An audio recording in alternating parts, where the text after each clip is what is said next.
Doctor YS Rajasekhara Reddy గారు ఆనాడు పెద్దలు దేవేందర్ గౌడ్ గారు ఆదిలాబాద్ నుంచి చేవెళ్ళ వరకు పాదయాత్ర చేసి తెలంగాణ ప్రాంతాన్ని సస్యశ్యామలం చేయాలి అని అంటే ప్రాణహిత చేవెళ్ళ నిర్మించాలి అని చెప్పి వారు పాదయాత్ర చేపట్టడం జరిగింది.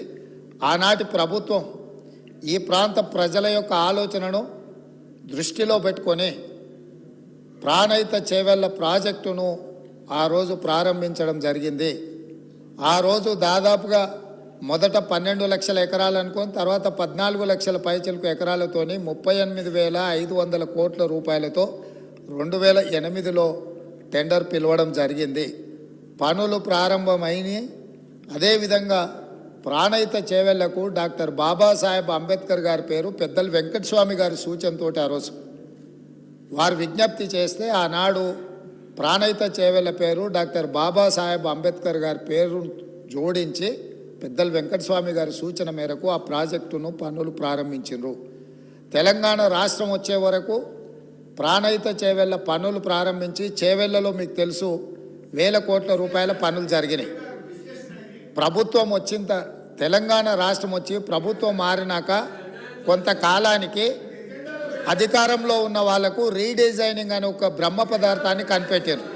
ఆ బ్రహ్మ పదార్థంతోనే తుమ్మిడిహెట్టి దగ్గర నిర్మించాల్సిన ప్రాజెక్టును వివిధ మార్పులకు చేర్పులకు దారితీసి చివరికి మేడిగడ్డ, అన్నారము, సుందిల్ల ఇక్కడ బ్యారేజీలు కట్టి మేడిగడ్డ నుంచి లిఫ్ట్ చేసి అన్నారంలో పోస్తాం, అన్నారంలో నుంచి లిఫ్ట్ చేసి సుందిల్లలో పోస్తాం, సుందిల్లలో నుంచి నీళ్లు లిఫ్ట్ చేసి మిడ్మానేర్లో పోస్తాం, అక్కడి నుంచి మిగతా ప్రాంతాలకు నీటిని తరలిస్తామని చెప్పి ప్రాజెక్టు రీడిజైనింగ్ అని ఒక బ్రహ్మ పదార్థాన్ని కనిపెట్టి 38,500 కోట్ల రూపాయల అంచనాతో ప్రారంభమైన ఈ పనులను 1,47,000 కోట్ల రూపాయలకు పెంచింది అధ్యక్ష. అది కూడా పూర్తి డీటెయిల్ ప్రాజెక్ట్ రిపోర్ట్ ఉందంటే అది కూడా లేదు. ఇప్పటికీ 1,47,000 కోట్ల రూపాయలకు చేరింది. అది ఇంకా భవిష్యత్తులో పూర్తి చేయాలంటే 2.5 లక్షల కోట్లు అయిద్దా ఎంత అవుతా ఇంతవరకు అంచనాలు వేయడానికి కూడా సాహసం చేసే పరిస్థితి లేదు. సరే, అంచనాలు ఎట్లా పెంచిండ్రు, ప్రాజెక్టు రీడిజైనింగ్ ఎట్లా చేసిండ్రు, సాంకేతిక పరమైన అంశాలేంది, సాంకేతిక నిపుణులు ఇచ్చిన ప్రాజెక్టు డిజైన్ ఏంది, దాని తర్వాత జరిగిన నిర్మాణం ఏంది, నిర్మాణం తర్వాత జరిగిన నిర్వహణ ఏంది, ఇవన్నీ ఒకెత్తైతే ఈరోజు మేడిగడ్డ బ్యారేజ్ అనేది కుంగిపోయింది అధ్యక్ష. కుంగిపోయినప్పుడు గతంలో ఉన్న ప్రభుత్వం ఏం చెప్పింది, బ్యారేజీ కింద ఇసుక కదిలింది, ఇసుక కదిలితే ప్రాజెక్టు కుంగింది అని చెప్పింది అధ్యక్ష. నేను తమరి ద్వారా అడుగుతున్న అధ్యక్ష, ఇసుకలో పీక మేడలు కట్టిండ్రు అధ్యక్ష. ఇసుక కదిలేటట్ల ప్రాజెక్టు బ్యారేజు కట్టి 1,000 కోట్ల రూపాయలు ఖర్చు పెట్టి ఈరోజు అది కుంగిపోయితే చుట్టూత పోలీసు పహారాలు, వాఘా బార్డర్లో కూడా అంత పోలీసు పహారాలు లేవు. అంటే భారత్ పాకిస్తాన్ సరిహద్దులో వాఘా బార్డర్ ఉంటుంది.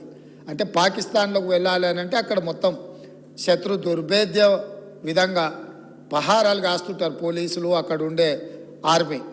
అంతకంటే ఈ మేడిగడ్డ ప్రాంతంలో పిట్ట కూడా ఎగరడానికి వీలు లేకుండా ఆనాటి ప్రభుత్వం ఆ కుంగిన బ్యారేజ్ను ఎవరిని చూడకుండా దాన్ని దాచిపెట్టినరు. దాంతో కేంద్ర ప్రభుత్వం దీనికి సంబంధించి ఫిర్యాదులు అందిన నేపథ్యంలో నేషనల్ డ్యామ్ సేఫ్ అథారిటీ అధికారులను పంపించి ప్రాథమికంగా ఆ ప్రాజెక్ట్ ఏం జరిగిందో చూసి ఒక నివేదిక ఇచ్చిండ్రు. ఆ కేంద్ర ప్రభుత్వం నుంచి ఇచ్చిన సాంకేతిక నిపుణులు ఇచ్చిన నివేదికను కూడా గత ప్రభుత్వం తప్పుపట్టింది. ఆ తర్వాత కాంగ్రెస్ అధికారంలోకి వచ్చిన తర్వాత అక్కడ జరుగుతున్న పరిణామాల నేపథ్యంలో కొంతమంది అధికారులు ఆఫీసుల నుంచి ఫైల్స్ మాయం చేసిందని టీవీలలో పేపర్లలో పెద్ద ఎత్తున వచ్చింది. తక్షణమే ప్రభుత్వం తేరుకొని విజిలెన్స్ అండ్ ఎన్ఫోర్స్మెంట్ అధికారులను మీరు ఆ ఫైళ్ళు మాయమవిన ఏమి మాయమైనాయి, ఎవరు మాయం చేసిండ్రు, అదేవిధంగా మేడిగడ్డ, అన్నారం ప్రాజెక్టులలో జరిగిన అవకతవకల మీద మీరు ఒక నివేదిక తయారు చేయండి అని చెప్పి ప్రభుత్వం ఆదేశాలు ఇవ్వడం జరిగింది. సాగునీటి పారుదల శాఖ మంత్రి ఉత్తమ్ కుమార్ రెడ్డి గారు సూచన మేరకు ఈ ఆదేశాలు ఇచ్చినాం. వాళ్ళు పూర్తి స్థాయిలో వీటన్నిటిని పరిశీలించి ప్రాథమికంగా ఒక నివేదిక ఇచ్చారు. అందులో తీసుకున్న నిర్ణయాలు కానీ లోపభూయిష్టమైన నిర్మాణాలు కానీ నిర్వహణలో జరిగిన నిర్లక్ష్యానికి సంబంధించిన చాలా విషయాలను వాళ్ళు నివేదిక ఇచ్చిండ్రు. ఆ నివేదిక నేపథ్యంలో ఇప్పటి వరకు చాలామందికి సభ్యులకు కానీ రాష్ట్ర ప్రజలకు కానీ అక్కడ ఏం జరిగిందో ఏమైందో సంపూర్ణమైన సమాచారం లేదు. ఈరోజు కొత్తగా ఎన్నికైన శాసనసభ్యులు సగానికి పైగా ఉన్నారు. కొంతమంది సీనియర్లు ఉన్న ఈ ప్రాజెక్టులు నిర్వహణ పట్ల వాళ్ళకి ఏ మేరకు దాని మీద పట్టుందో మాకు తెలియదు. అందుకే మేము ఒక మంచి ఆలోచన చేసి ఉప ముఖ్యమంత్రి గారు ఆ మంత్రిని శాసనసభ నియోజకవర్గం నుంచి ఎమ్మెల్యేగా ఎన్నికై ఈరోజు మంత్రిగా IT and industries legislative affairs మినిస్టర్గా ఉన్న దుద్దిల్ల శ్రీధర్ బాబు గారు మనల్ని అందరినీ అక్కడికి రాండి, మీరు అందరు చూడండి, అక్కడ ఏం జరిగిందో తెలుసుకోవాల్సిన బాధ్యత ప్రతి శాసనసభ్యుడు శాసనమండలి సభ్యుల మీద ఉన్నది.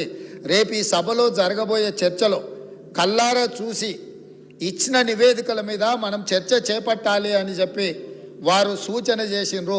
ఈరోజు మంత్రి గారు కూడా నిన్న అంతకంటే ముందు మొన్న ఇదే సభలో మంత్రి గారు కూడా అధికారికంగా లేఖలు రాసిండ్రు.